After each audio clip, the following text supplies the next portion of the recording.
What's up, everyone? This is Major Tom back with the last video of the series here. This is the 1K challenge. We're going to do days 4 and 5 together. Unfortunately, at the end of day 4, I had to travel for work, and we'll get into it.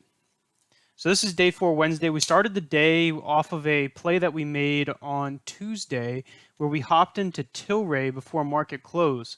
I realized the earnings for Tilray was the next morning, and I also analyzed their last earnings reports, and I put in the Discord, hey, I think that they're going to slam dunk this one because in the last earnings reports, they set their bar so high they couldn't hit it. And in this one, they set the bar like to a realistic number.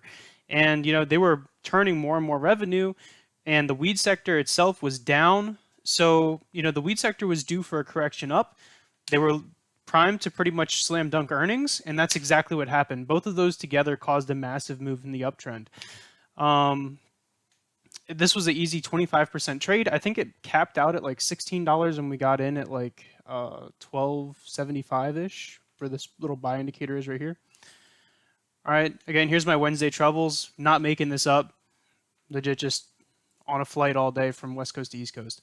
So even though we were hands-off trading, I had a layover, and I was able to pick up a couple of stocks that I think are undervalued. So here's my kind of DD on Lucid. This is my long-term Lucid hold. I think it's in an inverse head and shoulders pattern right now, and here's the Fibonacci like goals for exit targets.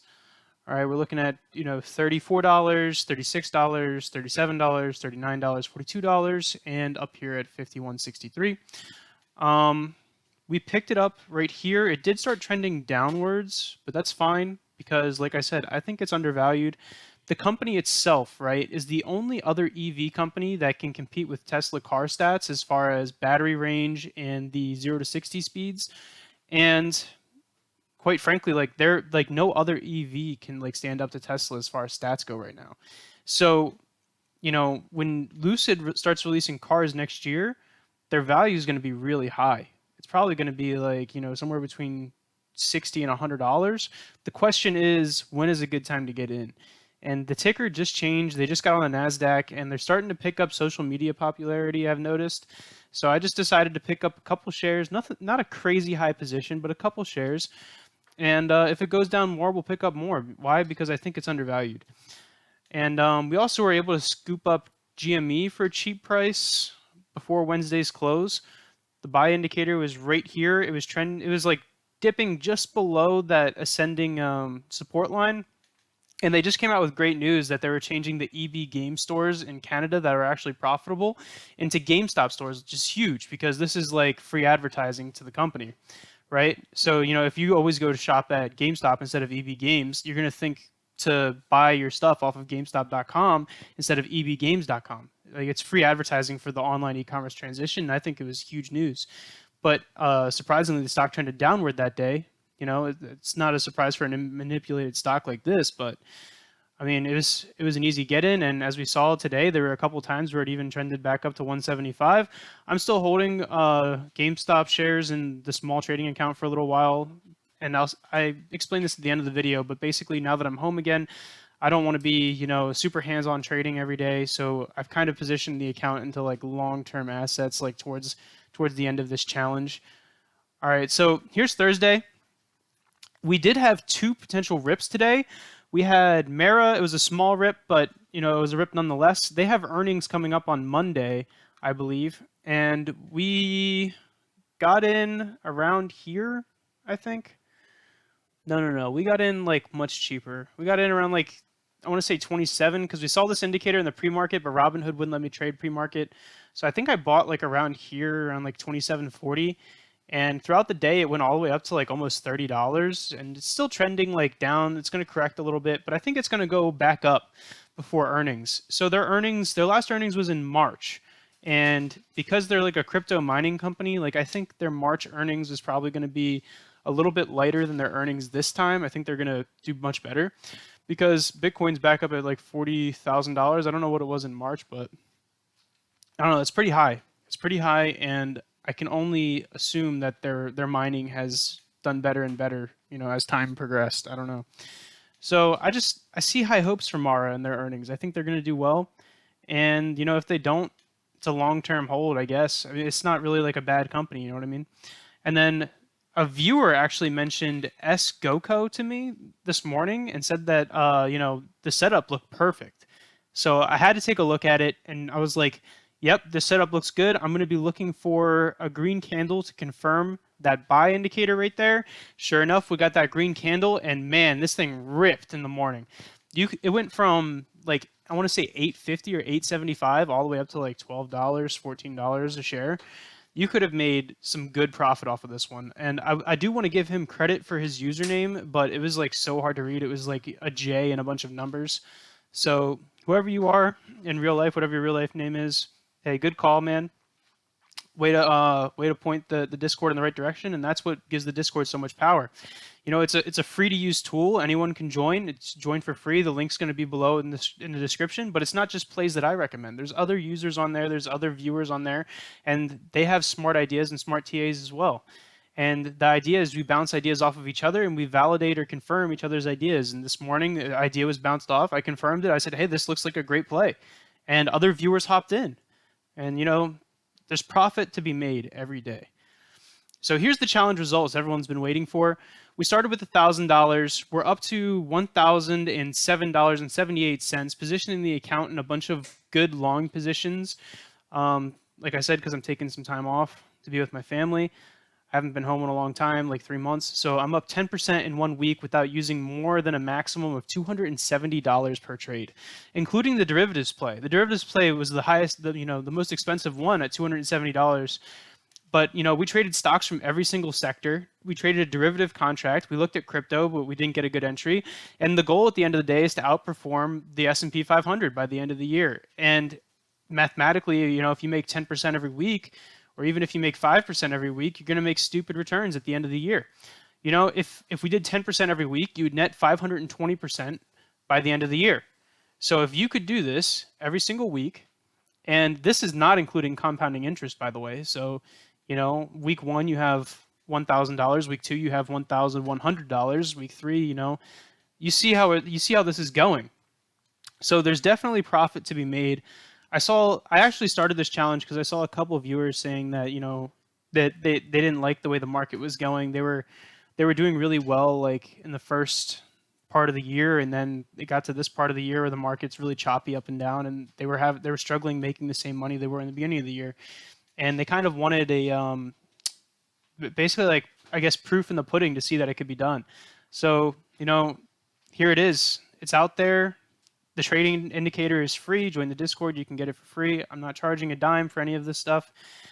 And here's just some fundamentals to swinging small money that I've kind of like, I guess, picked up over the course of this challenge, kind of like enhanced through the course of this challenge. One of my rules is I never go all in. You never know what opportunities to buy will be provided in the next trading day. For this fiscal year, Mondays and Fridays have been historically the biggest green days, and everything in between has been historically a red day. But to be fair, like there's going to be random buy opportunities on every day. If you go all in on a Tuesday and Wednesday, Thursday, Friday swing red, and they go even more red, you're setting yourself up for failure. But if you never go all in with your account value, it's kind of impossible to set yourself up for failure, because if you get in to a company like Lucid that has strong fundamentals and it goes down more, then you get even better price execution on, like, let's say Wednesday, and then even if it goes down more on Thursday, you get even better price execution. Sooner or later, a company that has good fundamentals and you got in for a good price execution is going to rip high on the upside. And that, we saw the same thing with metamaterials as well. But all right, rule number 2, if you're going to be hands off for a few days, pick up half your portfolio with long plays. Yeah, so this is your own personal challenge. Like investing is, an individual task. If you know that, you're going to take a vacation or whatever, set your portfolio up like half with long plays and half with cash, or, however you want to do it. Don't put your entire portfolio into long plays, because if it doesn't like pan out, then you're going to, lose money. You're not going to be watching it, and then you're going to like panic when you look back at it. But, if you take half your account, put it into long plays, and you have the other half cash, and you come back like 2-3 days later, and let's say your long play goes down, well, perfect. You get better price execution on a fundamentally great play. And this is how, like, in trading, this is how you like manage risk and how you make it very, very hard to lose money. Um, Trade rule number 3 that I kind of came up with is like, don't get greedy.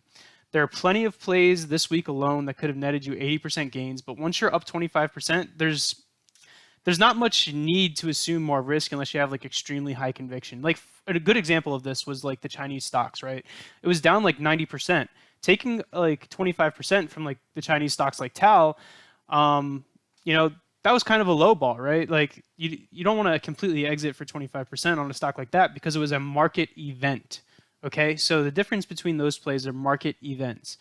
Um, that's another good thing to remember. If you see a market event, then it kind of doesn't really follow that whole greedy rule.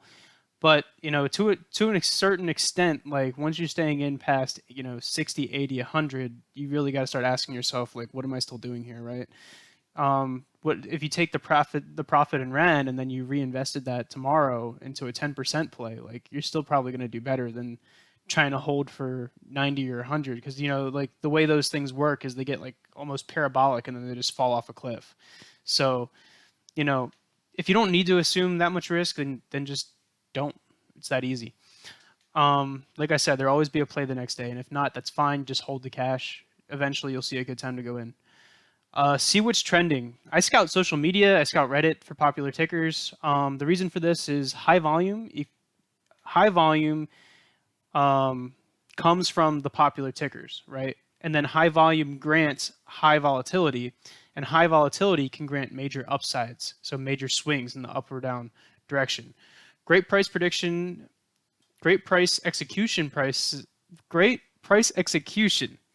So basically, any price that you get below the EMA line that has low RSI is also going to help you, because I see a lot of people saying that, oh, well, the pennies don't count and all this other stuff. Like on a $3 stock, if you're investing like hundreds of dollars, those pennies do count.